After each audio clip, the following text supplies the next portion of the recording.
Hello everyone, welcome to algo Bangla 29। পাওয়ার পয়েন্টে প্রেজেন্টেশনের slide তৈরির ক্ষেত্রে যে বেসিক বিষয়গুলো জানা প্রয়োজন, সেই বিষয়গুলো নিয়ে আজকে আমরা কথা বলবো। তো তার জন্য আমাদেরকে প্রথমেই নিউ স্লাইড ক্রিয়েট করা শিখতে হবে। তো নিউ স্লাইড ক্রিয়েট করার জন্য আমাদেরকে এখানে অ্যারো বাটনে ক্লিক করে আমরা নিউ স্লাইড ক্রিয়েট করতে পারি, অথবা আমরা এখানে ক্রিয়েট করে কি করতে পারি, নিউ স্লাইড ক্রিয়েট করতে পারি। তো এখানে নিউ স্লাইডের আমাদের বেশ কিছু ডেমো রয়েছে। তো সেই ডেমো অনুযায়ী আমরা স্লাইড ক্রিয়েট করতে চাই, তো সেক্ষেত্রে আমাদেরকে এখানে অ্যারো বাটনে ক্লিক করতে হবে, কারণ আমাদেরকে কাজের ক্ষেত্রে বিভিন্ন সময় বিভিন্ন ধরনের স্লাইড ক্রিয়েট করার প্রয়োজন পড়তে পারে।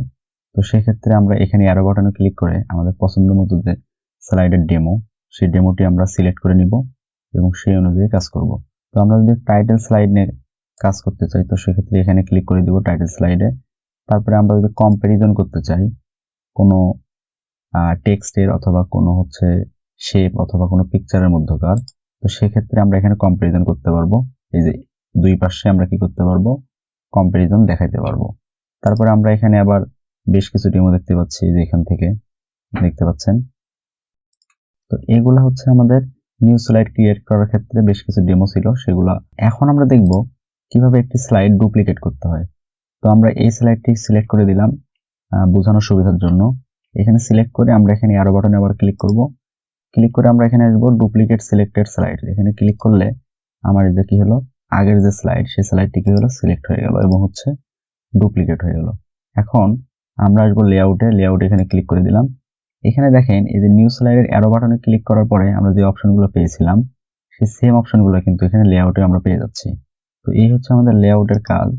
এরপরে আমরা আসবো রিসেট। তো রিসেটের জন্য আমি যদি একটু এখানে দেখাই, এই যে দেখতে পাচ্ছেন, এটি আমার কি একটি অপশন এবং এটি একটি অপশন। এটি টাইটেল লেখার অপশন, এটি টেক্সট লেখার অপশন। তো আমি যদি টাইটেল লেখার অপশনটি আমি একটু উপরে উঠাই, এটা আমি চেঞ্জ করতে পারবো, যে কোনো পজিশনে নিয়ে যেতে পারবো আমার পছন্দ মতো।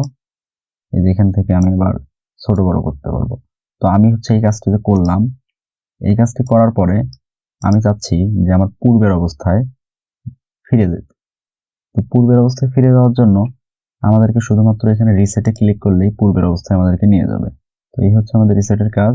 এরপরে আমরা আসবো সেকশনে এসে আমরা এখানে সেকশন অ্যাড করতে পারবো। আমার এখানে 6টা স্লাইড আছে। তো আমি যদি অ্যাড সেকশনে ক্লিক করি, তাহলে এখানে আমাকে সেকশন অ্যাড করতে বলবে। তো আমি এখানে যদি নাম দিই ইন্ট্রো, তো ইন্ট্রো দিয়ে আমি এখানে ইন্টার বাটন প্রেস করে দিলাম। তারপরে এখানে দেখতে পাচ্ছেন ইন্ট্রোর আন্ডারে আমার 6টা স্লাইড আছে। তো আমি চাচ্ছি আমি ইন্ট্রোর আন্ডারে 3টা স্লাইড রাখবো। তারপরে আমার যে 3টা স্লাইড 4 থেকে 6 পর্যন্ত, এই 3টা স্লাইড আমি করব কি বডির আন্ডারে রাখবো, অথবা অন্য কোনো নাম দিয়ে আমি সেকশন ক্রিয়েট করবো। সেক্ষেত্রে আবার এখানে আমি 4 নম্বর স্লাইডে ক্লিক করলাম, ক্লিক করে মানে সিলেক্ট করে নিলাম। তারপর এখানে সেকশনে এসে এখানে করব কি অ্যাড সেকশনে ক্লিক করে আমি এখানে লিখলাম বডি। তারপরে ইন্টার বাটন প্রেস করে এই যে দেখেন আমার ইন্ট্রোর আন্ডারে কয়টা স্লাইড চলে আসছে, 3টা, এবং বডির আন্ডারে আসছে 3টা। তো এই আমার টোটাল 6টা। এখন আমি এগুলা কি করতে পারবো, মিনিমাইজ করতে পারবো, আবার ম্যাক্সিমাইজও করতে পারবো। এই যে করলাম। এখন আমরা যদি এই সেকশনে এখানে অ্যারো বাটনে ক্লিক করি, এখানে দেখেন বাকি অপশনগুলো আমার কি হয়ে গেল, আমার ভিজিবল হয়ে গেল।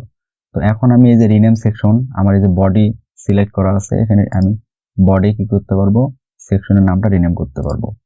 তারপরে আমি এখান থেকে এই যে সেকশন রিমুভ করতে পারবো। আমি যদি এখানে ক্লিক করি, এই যে দেখেন সেকশন রিমুভ হয়ে গেল। আমার ইন্ট্রোর আন্ডারে সবগুলো সেকশন চলে আসছে। তো আমি যদি কন্ট্রোল জেড প্রেস করে আগের অবস্থায় যাই, তারপরে আমরা করব কি, এই যে এখানে ক্লিক করে এই যে রিমুভ অল সেকশনস, এখানে ক্লিক করলে সবগুলো সেকশনস কি হয়ে যাবে, রিমুভ হয়ে যাবে। দেখেন একটা সেকশনে কিন্তু আমার নাই। আচ্ছা, তারপরে আমরা আসবো এখানে কোলাপস অল, মানে কি এই যে সবগুলা আমার যে সেকশন আছে, সেই সেকশনগুলো কি হবে, মিনিমাইজ হয়ে যাবে। এই যে দেখেন মিনিমাইজ হয়ে গেল। আবার আমি যদি ম্যাক্সিমাইজ করতে চাই, এক্সপান্ড অল করে দিব, এই যে ম্যাক্সিমাইজ হয়ে গেল। এখন আমরা এখান থেকে আমাদের যে কাজ, সেই কাজগুলো করলাম। এখন আমরা যদি এখানে এসে এই যে আমি ইন্ট্রোতে ক্লিক করলাম, এখন আমি যদি মাউসের রাইট বাটনে ক্লিক করি, ক্লিক করার পরে যে এখানে দেখতে পাবেন মুভ সেকশন ডাউন, এখানে ক্লিক করলে কি হলো, বডিটা উপরে উঠে আসলো এবং ইন্ট্রোটা নিচে নেমে গেল। এখন আমি বডিতে এসে মাউসের রাইট বাটন ক্লিক করে আমি যদি এখানে মুভ সেকশন ডাউনে ক্লিক করি তাহলে কি হলো, বডিটা নিচে নেমে গেল। এবং সেম ভাবে আমরা এখান থেকে এই যে নতুন একটি অপশন পাবো, সেটি হচ্ছে যে মুভ সেকশন অ্যান্ড স্লাইডস, মানে এখান থেকে সেকশনও আপনার কি হবে, ডিলিট হয়ে যাবে এবং হচ্ছে স্লাইডগুলো ডিলিট হয়ে যাবে। এই যে আমি ক্লিক করলাম, এই দেখেন ইন্ট্রো নামে আমার যে সেকশন এবং স্লাইডটা ছিল সেই স্লাইডগুলো কিন্তু ডিলিট হয়ে গেছে। তো আমি কন্ট্রোল জেড প্রেস করে আগের অবস্থায় যাই। তো এই গেল হচ্ছে আমাদের সেকশনের কাজ। তো এখন আমরা যদি এখন একটু এই যে আমার স্লাইডের যে ডেমো, এই ডেমোটা নিয়ে একটু কথা বলি। এই ডেমোতে আমরা এখান থেকে অ্যাড টাইটেল অ্যাড করতে পারবো, এখান থেকে আমরা হচ্ছে কম্পারিজন দেখাতে পারবো। সেই সাথে আমরা এখানে দেখতে পাচ্ছি এই যে আমাদের এখানে কি 8টি অপশন দেখা যাচ্ছে, 8টি অপশন ভিজিবল। তো এখানে এই 8টি অপশনের কি কি কাজ সেগুলো নিয়ে আমরা একটু কথা বলি। তো এখানে আমরা ইমেজ অ্যাড করতে পারবো, যেগুলো হচ্ছে মাইক্রোসফটের স্টক ইমেজ। এখানে ক্লিক করলে আপনাকে সবগুলো ইমেজ শো করবে। সেই ইমেজগুলো আপনি এখান থেকে ইউজ করতে পারবেন ইজিলি। এই যে এখানে আমি ক্লিক করলাম, ইনসার্ট করলাম, এই যে এখানে কি হয়ে গেল, ইমেজটি ইনসার্ট হয়ে গেল, ইমেজগুলো ইনসার্ট হয়ে গেল। তো আমি যদি ডিলিট বাটন প্রেস করে ডিলিট করে দিই, আর এখানে হচ্ছে আমাদের পিকচার্স, মানে আমার যে ডেস্কটপে যতগুলো পিকচার আছে সেই পিকচারগুলোর অ্যাক্সেস আমি এখান থেকে পাবো। আচ্ছা, এরপরে এখান থেকে হচ্ছে আইকন ইনসার্ট করার জন্য এটা হচ্ছে ইনসার্ট স্মার্ট আর্ট গ্রাফিক, মানে আমি একটু দেখাই।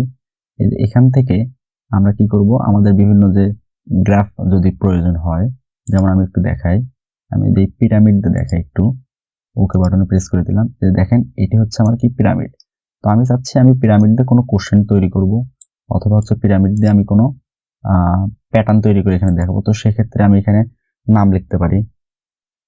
দেখেন এখান থেকে আমি অনায়াসে নাম লিখে এটি কিন্তু কাজ করতে পারবো। তো এই যে দেখেন এইভাবে, তো এটাকে বলা হচ্ছে স্মার্ট আর্ট গ্রাফিক। এখান থেকে আপনি আপনার প্রয়োজন মতো যে কোনো গ্রাফিক্স স্মার্ট আর্টের মাধ্যমে আপনি কি করতে পারবেন, ইনসার্ট করতে পারবেন। তারপর এখান থেকে আমরা আসবো হচ্ছে ইনসার্ট ক্যামিও, এই বিষয়টা দরকার নাই। তারপরে আসবো হচ্ছে ইনসার্ট ভিডিও ইনসার্ট করার জন্য, এটা হচ্ছে টেবিল ইনসার্ট করার জন্য। এখানে ক্লিক করলে এখানে রো নাম্বার এবং হচ্ছে কলাম নাম্বার দিতে হবে, তাহলে কি হবে, টেবিল ক্রিয়েট হয়ে যাবে। আর এটা হচ্ছে গ্রাফের এখানে বেশ কিছু ভ্যারাইটি আছে, যেমনটা আমরা দেখিয়েছিলাম হচ্ছে এমএস ওয়ার্ডে। তো আপনি যদি আমাদের এমএস ওয়ার্ডের গ্রাফ চার্ট ইনসার্শন ভিডিওটি না দেখে থাকেন, ওখানে গিয়ে দেখে নিতে পারেন। ওখানকার অপশন এবং এখানকার অপশন হচ্ছে সেম। তো এই গেল হচ্ছে আমাদের বিভিন্ন ধরনের ইনসার্শনের কাজ। আচ্ছা, এরপরে আমরা যদি একটু প্রথম স্লাইডে আসি, প্রথম স্লাইডে এসে আমরা একটু ডিজাইন নিয়ে কথা বলি। তো ডিজাইন নিয়ে কথা বলার জন্য আমাদেরকে এখানে ডিজাইন সেকশনে আসতে হবে। ডিজাইন সেকশনে এসে আমাদেরকে এখানে এই যে বিভিন্ন ধরনের ডিজাইন, এখানে থিম আছে, থিম সিলেক্ট করতে হবে। তো এখানে আরো থিম আছে, আমি এখানে দেখতে পাচ্ছি এখানে অনেক থিম আছে। তো আমি হচ্ছে এই থিমটা সিলেক্ট করে আমার এই স্লাইডগুলো তৈরি করেছি। সেই জন্য আমাকে এই থিমের সাথে আমাকে কি সিমিলার ভাবে এই স্লাইডগুলো দেখাচ্ছে। তো আমি এখন এই যে আমার প্রথম যে পেজ, সেই পেজের জন্য আমি এই থিমটা সিলেক্ট করেছি। এখন আমি চাচ্ছি এই থিমের আন্ডারে আমাদের বেশ কিছু ডিজাইন আছে, সেই ডিজাইনগুলো আমি এখানে ইনসার্ট করব। তো তার জন্য আমি এখানে এই থিমে ক্লিক করব। দেখেন ক্লিক করা মাত্রই আমার এখানে ডান পাশে ডিজাইনার নামে বেশ কিছু ডিজাইন চলে আসছে। এখানে আরো ডিজাইন আছে, সি মোর ডিজাইন আইডিয়াস। এখান থেকে আমি এখানে সিলেক্ট করলে এখানে বড় স্ক্রিনে আমাকে কি করবে, ডিজাইনগুলো শো করবে। তো এইগুলা হচ্ছে আমাদের বিভিন্ন ডিজাইন। এখন কথা হচ্ছে এই যে ডিজাইন, এই ডিজাইনগুলো আপনাকে কিন্তু সব পেজে অথবা সব স্লাইড ফরম্যাটে, সব ডেমোর যে স্লাইড, সেই স্লাইডে কিন্তু আপনাকে এই ডিজাইনগুলো শো করবে না। এই ডিজাইনগুলো শো করবে, যেমন ধরেন এই যে এটি একটি ডিজাইন, এটি একটি স্লাইড। তো এখানে কিন্তু যে কোনো ডেমো আপনাকে শো করবে। যে দেখেন আলাদা একটা ডিজাইন, আলাদা একটা ডিজাইন। এখন এখানে দেখেন এখানে এটা কিন্তু শো করতেছে, কিন্তু আমি যদি এখানে আসি, এখানে আসলে এখানে শো করতেছে। কিন্তু আমি যদি এই যে এই কম্পারিজন যে টেবিলে যদি আসি, এই টেবিলে আসলে কিন্তু এই যে এখানে কোনো ডিজাইন শো করতেছে না। এবং সেই সাথে আমি যদি এখানে ক্লিক করে আমি এই যে থিম যদি আমি চেঞ্জ করি, ধরেন আমি এই থিমটা যদি চেঞ্জ করে দিই, তাহলে কি হবে, আমার সবগুলা স্লাইডের থিম কিন্তু চেঞ্জ হয়ে যাবে, শুধুমাত্র ডিজাইনটা আনচেঞ্জড থাকবে। তো এই হচ্ছে আমাদের বিষয়। তো এখানে আমাদের মোটামুটি কম্প্যারিজন এবং হচ্ছে আমি একটু দেখাই, কম্প্যারিজন এবং হচ্ছে এই যে কম্প্যারিজন, তারপর 3 কলাম, তারপর হচ্ছে 3 পিকচার কলাম, এই যে কন্টেন্ট উইথ ক্যাপশন, এইগুলার ক্ষেত্রে সাধারণত টু কন্টেন্ট এগুলার ক্ষেত্রে সাধারণত কি হয়, আমাদেরকে ডিজাইন শো করে না। শুধুমাত্র আমরা কি করতে পারি, এই যে এখান থেকে থিমগুলা চেঞ্জ করতে পারি এবং এই থিমগুলা সবগুলা স্লাইডের জন্যই প্রযোজ্য। তো এই গেল আমাদের হচ্ছে ডিজাইন সেকশনের কাজ। এখান থেকে আমরা আবার স্লাইডের সাইজ চেঞ্জ করতে পারবো, এই যে এখানে স্ট্যান্ডার্ড করতে পারবো, এই যে ম্যাক্সিমাইজ করতে, এই যে এখান থেকে করে দিলাম ম্যাক্সিমাইজ।